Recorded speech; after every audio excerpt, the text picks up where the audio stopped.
You can listen to The Professional Left wherever you get your podcasts, on Netroots Radio, or at our website, proleftpod.com, where you can also contribute to this podcast.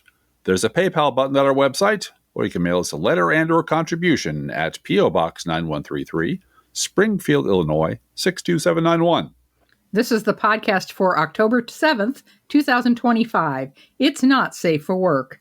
Recorded live from the Cornfield Resistance, where I can personally report that St. Louis has been abandoned by FEMA. It's The Professional Left with Driftglass and Blue Gal.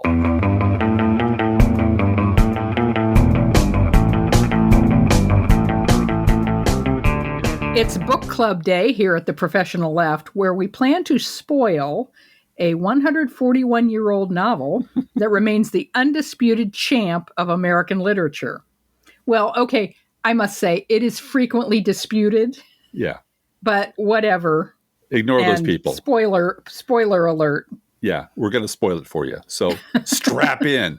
But first, I had to drive down to St. Louis yesterday on a stepchild mission, and mission accomplished, by the way. And I was not at all surprised that FEMA clearly has no intention whatsoever of helping them recover from the May 16th, 2025 tornado that we talked about extensively, since it affected both of our kids down there, and that tracked through more than 20 miles of urban areas of greater St. Louis and destroyed significant parts of the city. The wealthy neighborhoods, no surprise, are doing much better.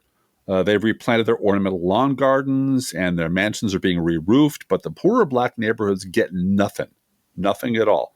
You do see pyramids of bricks pile up on the sidewalk outside of smashed buildings, recovered and stacked for maybe reuse someday, if that ever happens. And there's fresh plywood over some doors and storefront windows, but nothing else has been done. There's no recovery in sight. Now, I add, these very old houses that have been in black families for 4 generations, some of them. Yeah. The point of this is they had no homeowners insurance on these houses because they were paid for. And so there was no bank to tell them you've got to have homeowners insurance. And they're poor, multi-generations living in these houses. And we're going to get to more of it.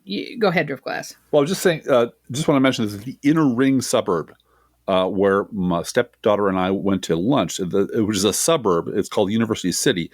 There is new construction everywhere you look.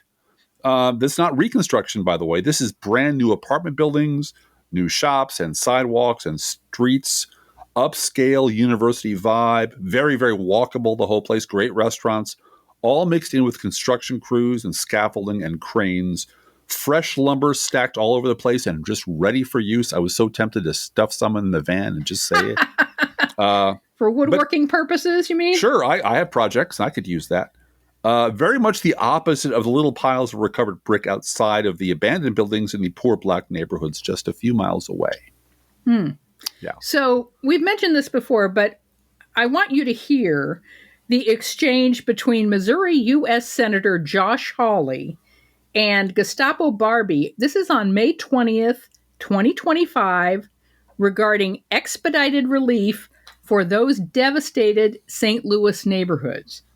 Now, we're not going to play this part there, but there is a part where Josh Hawley says this is a homeowners insurance situation where these older families do not have homeowners insurance.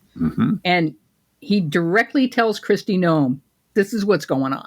I want to begin, however, with the situation in St. Louis, which I'm sure you're aware of. On Friday afternoon and evening, major storms ripped through the St. Louis area, as well as southeast Missouri. I'm going to put a picture up over my shoulder here. An F3 tornado cut right through North St. Louis.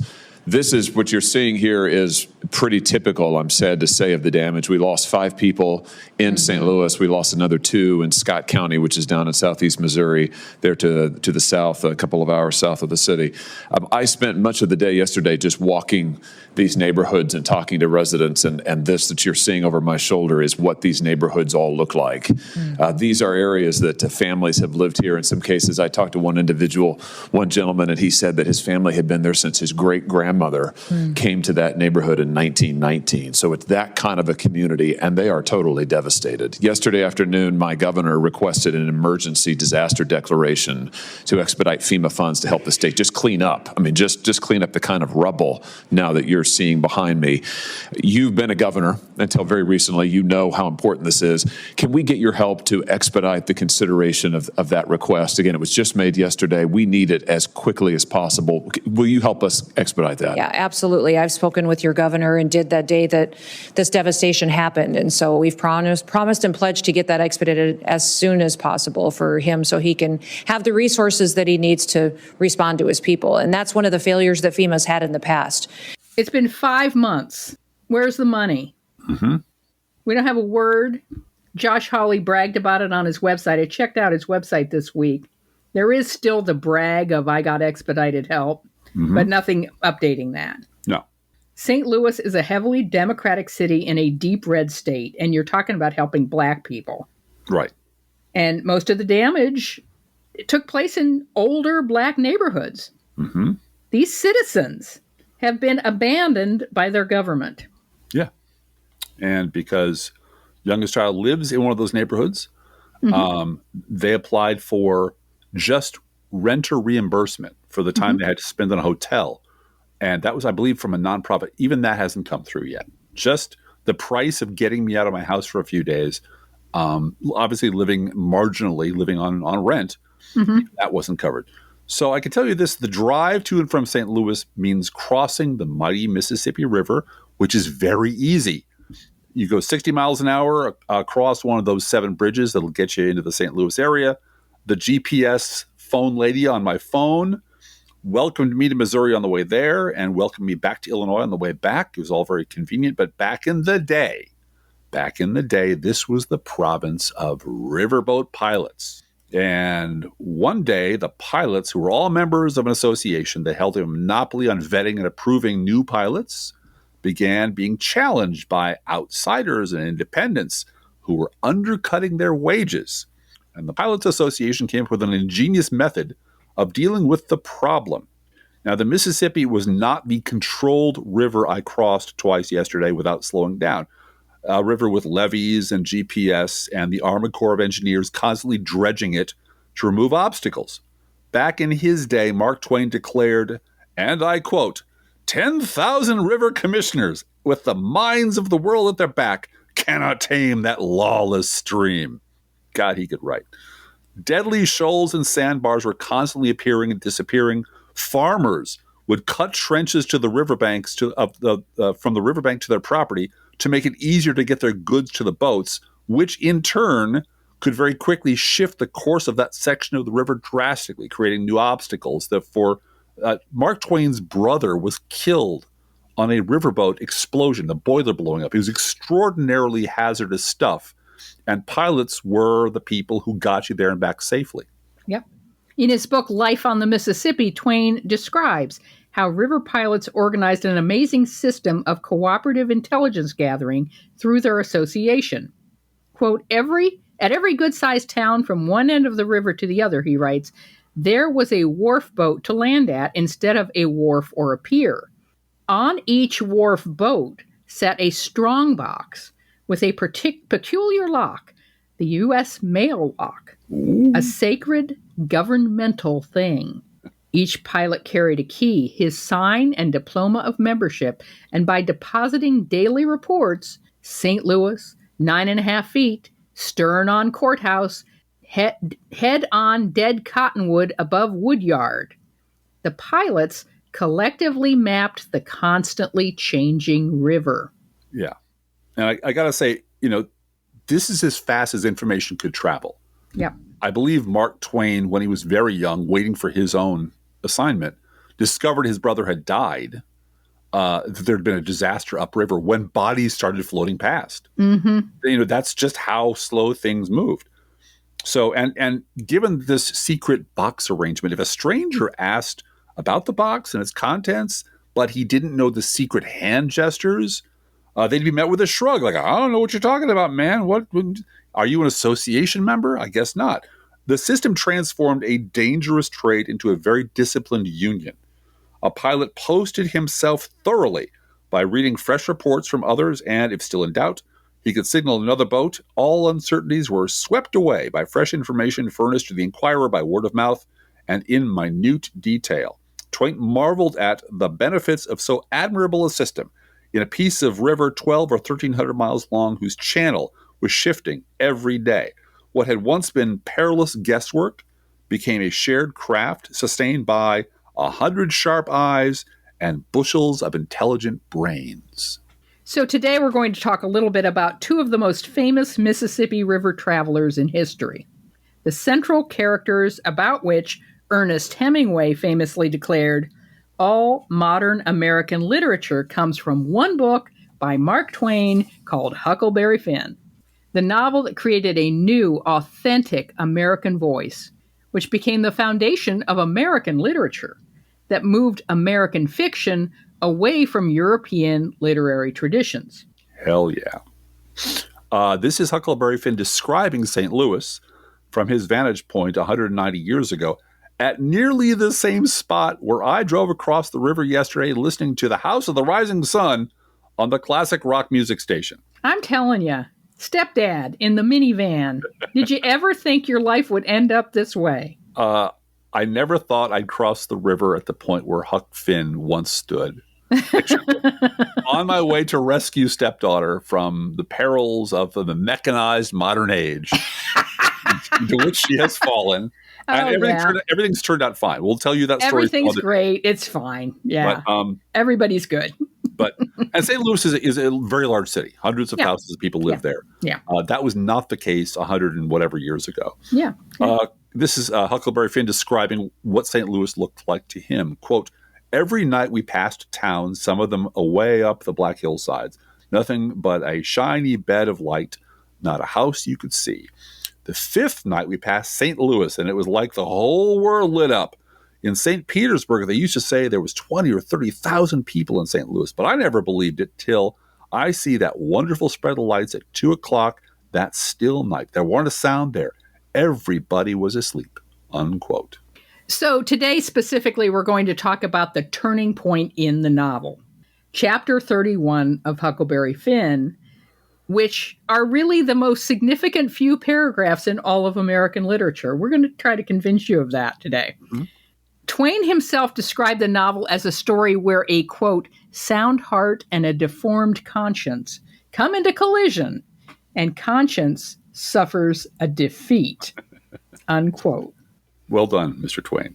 Yes, you may be struggling to remember Huckleberry Finn because the last time you read it was 10th grade English 100 years ago, or maybe you only remember it from one of the film adaptations, of which there have been at least 8, including a Russian one called Hopelessly Lost from 1973 that's supposed to be fairly faithful to the novel. Mm-hmm. You may have glanced at a chapter or two of Huckleberry Finn while reading James.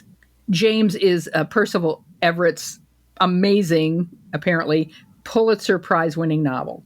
And it just came out last year. I haven't read it yet. It's on my list.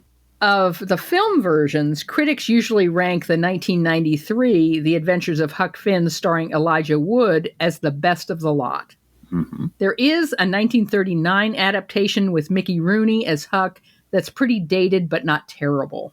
I should probably mention there's also a claymation version of this. Oh, Lord. And there was a TV series in the 60s that, like, the further adventures of these 3 wacky kids. And it didn't exactly capture the spirit of the novel, if you know what I mean. Uh-huh. Yeah.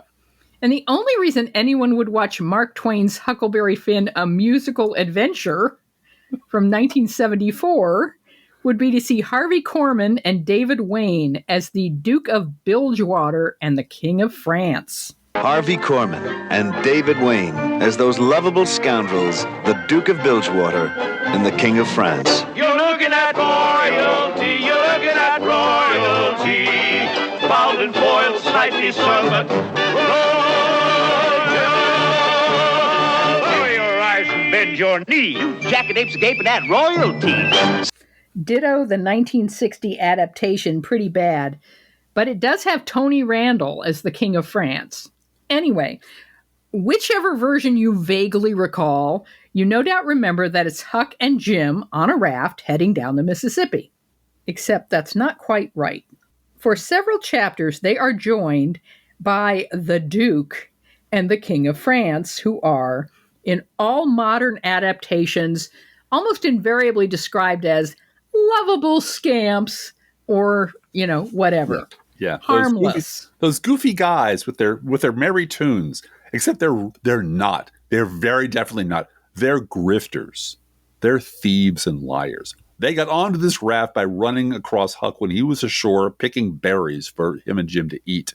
They were being chased by some of the people they had just scammed and fed Huck a bullshit story about being wrongly accused. And of course, he had a soft heart, so he let them onto his canoe and paddled them all the way back to the raft, which was Huck and Jim's floating home. Remember, it wasn't just a raft. It was a raft and a little canoe, because the raft stayed in the river at all times. That was their home. That had a little wigwam on it. That was their home. So here's Huck describing their new companions from chapter 31. We dasn't stop again at any town for days and days, kept right along down the river. We was down south in the warm weather now, and a mighty long ways from home.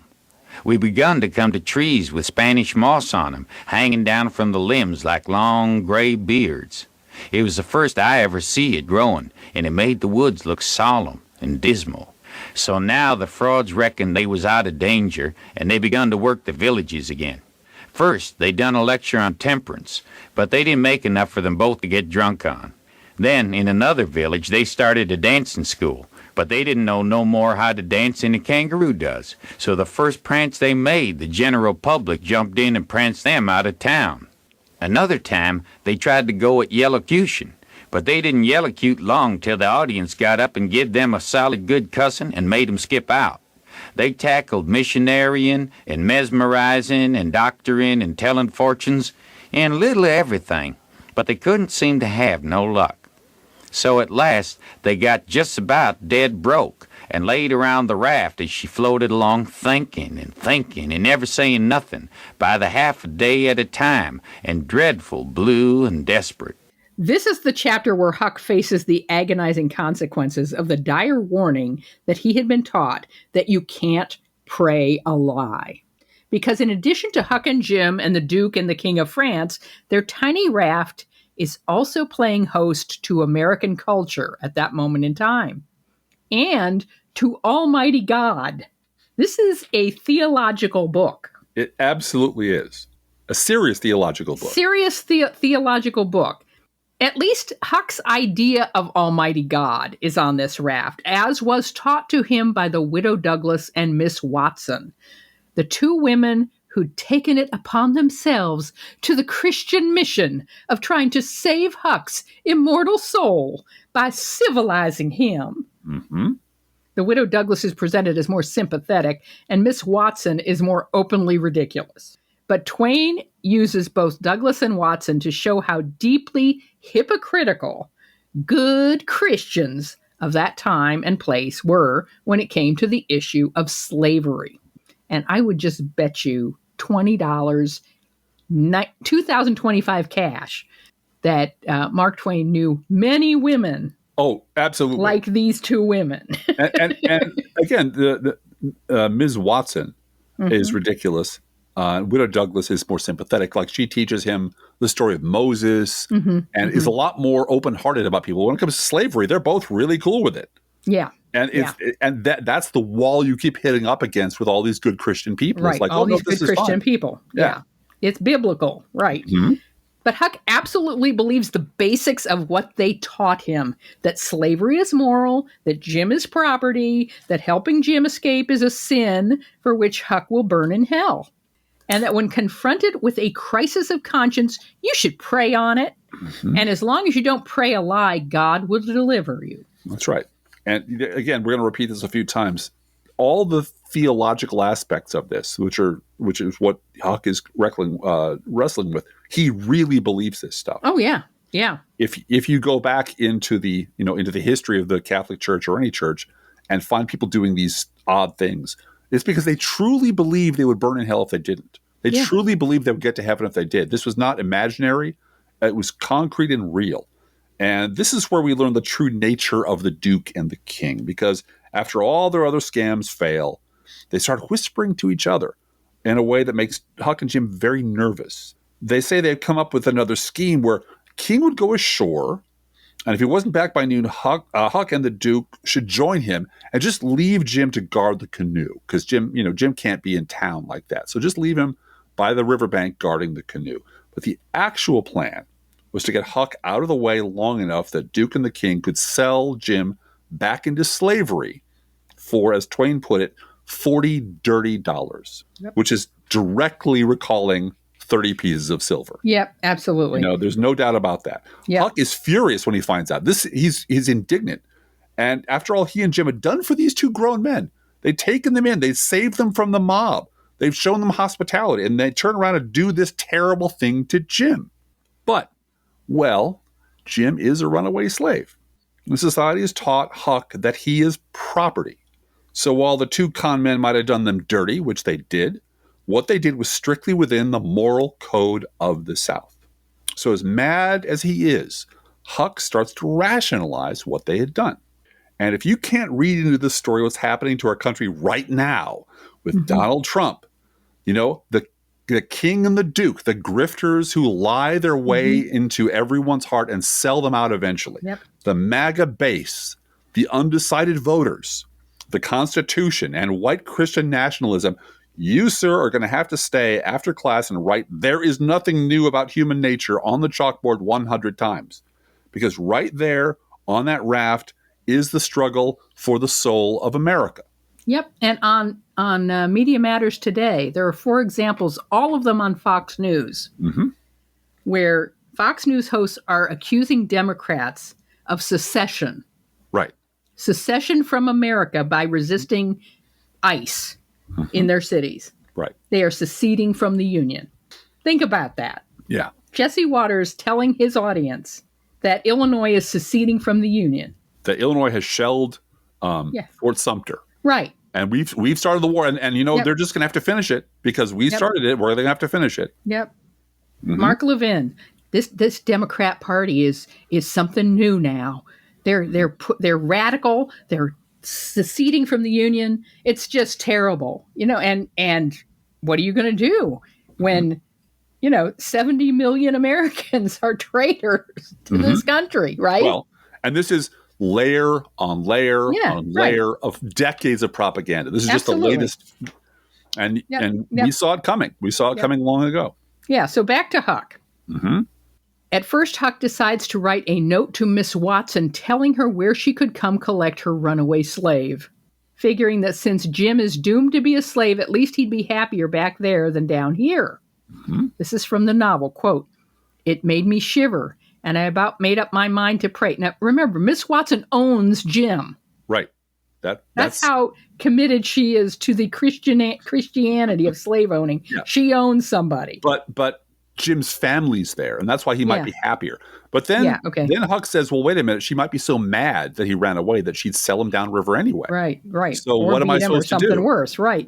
So here's this, again, this is from the novel, quote, "It made me shiver, and I about made up my mind to pray and see if I couldn't try to quit being the kind of a boy I was and be better. So I kneeled down, but the words wouldn't come. Why wouldn't they? It weren't no use to try and hide it from him," meaning God, "nor from me either. I knowed very well why they wouldn't come. It was because my heart weren't right. It was because I weren't square. It was because I was playing double. I was letting on to give up sin. But away inside of me, I was holding on to the biggest one of all. I was trying to make my mouth say I would do the right thing and the clean thing," unquote. But see, he can't do it. Can't do it. Quote, "Deep down in me, I knowed it was a lie. And he, God, knowed it. You can't pray a lie. I found that out," unquote. So Twain puts us right in the head of this poor, barely literate child, alone and far from home, engaged in a titanic struggle with God and hell and everything his society had taught him about people like Jim. This is what Twain meant when he said his novel was a story where a sound heart and a deformed conscience come into collision and conscience suffers a defeat. a moral conflict Huck faces as he tries to square his own direct experience of Jim's decency and humanity with the corrupt social laws of his time, and his sound heart wins. Mm-hmm. And I always get choked up when I read this next part. Mm-hmm. So bear with me as I get a little emotional because it's so good. So Huck says, okay, here's what I'll do. I'll write the note, but I'll hold on to it. I'll hold it in my hands, and then I'll pray with it gripped in my hands. And maybe once he has a physical note in his hands, the divine justification for it will materialize. God will talk to me. Yeah. You know, if I just vote for Trump a third time, somehow out of thin air, the actual truth will descend on me, and I'll realize I've done the right thing all along.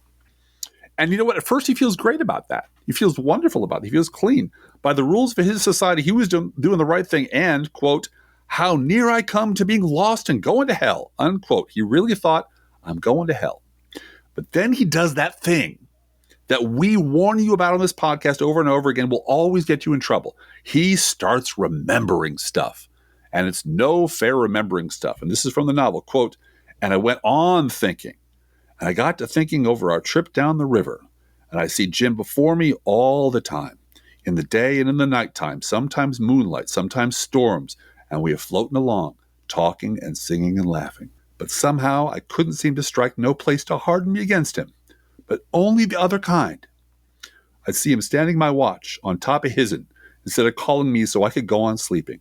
I see how glad he was when I come back out of the fog, and when I come to him again in the swamp, up there where the feud was, and such like times. And he would always call me honey, and pet me, and do everything he could think of for me, and how good he always was.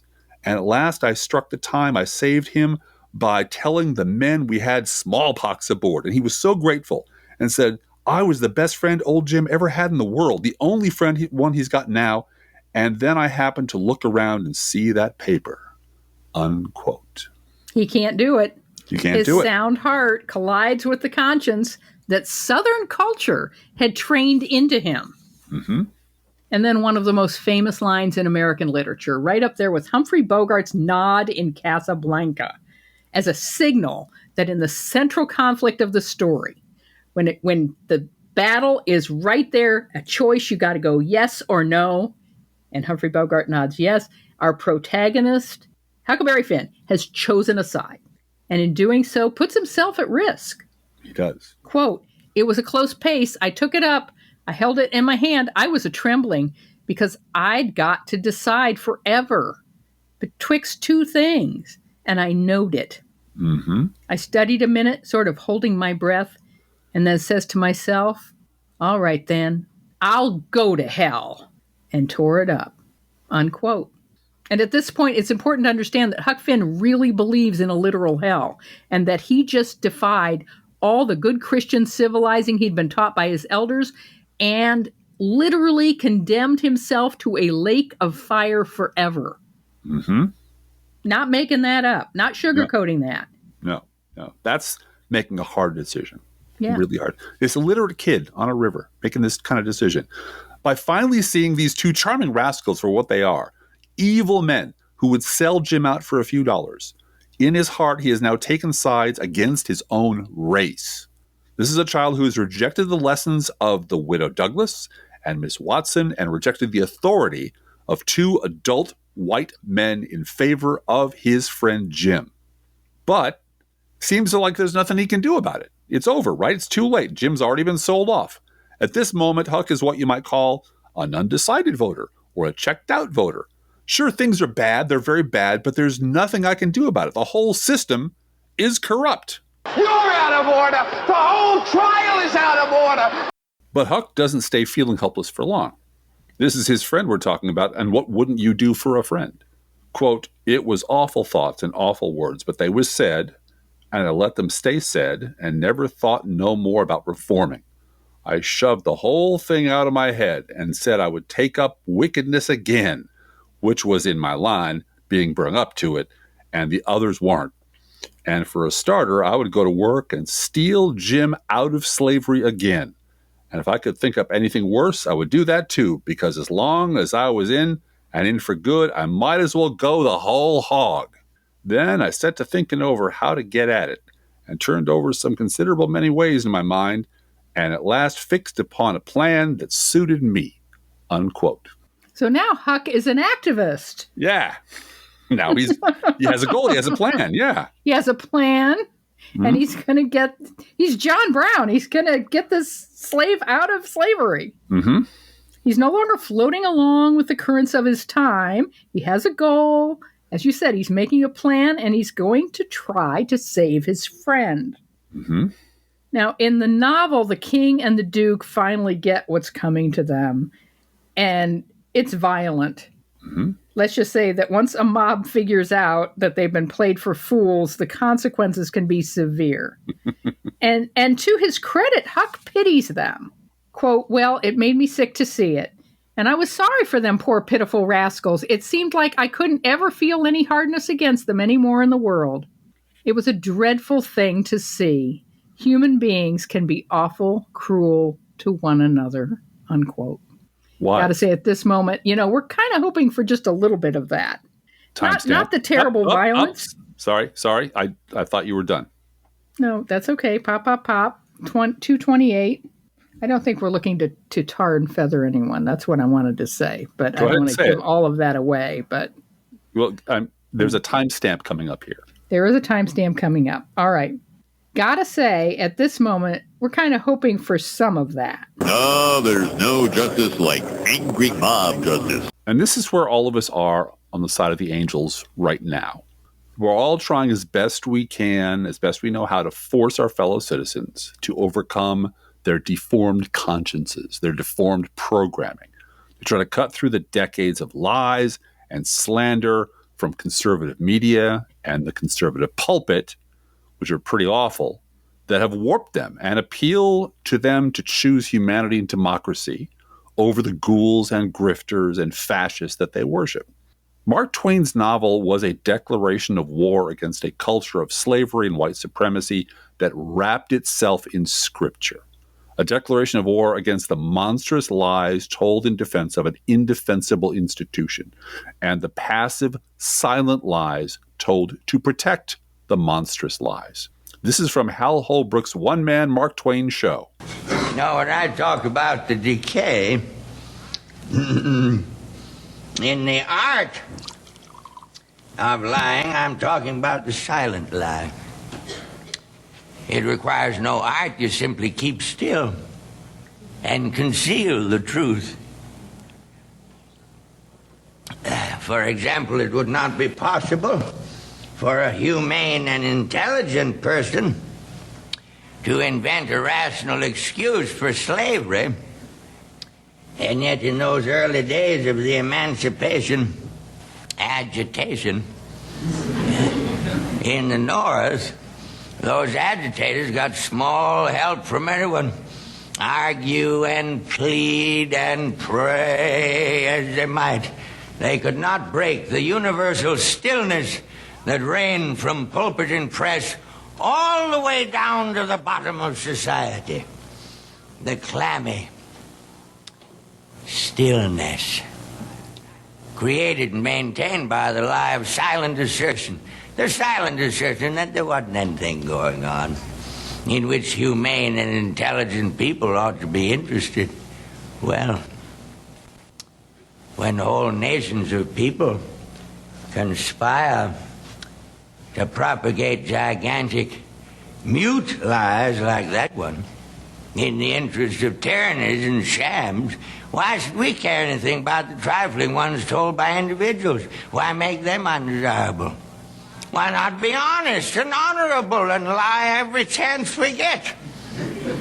Why should we help the nation lie the whole day long and then object to telling one little insignificant private lie in our own interest? Just for the refreshment of it, I mean, and to take the rancid taste out of our mouth.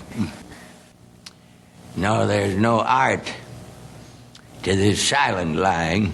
It is timid. and shabby. And this is where we are now.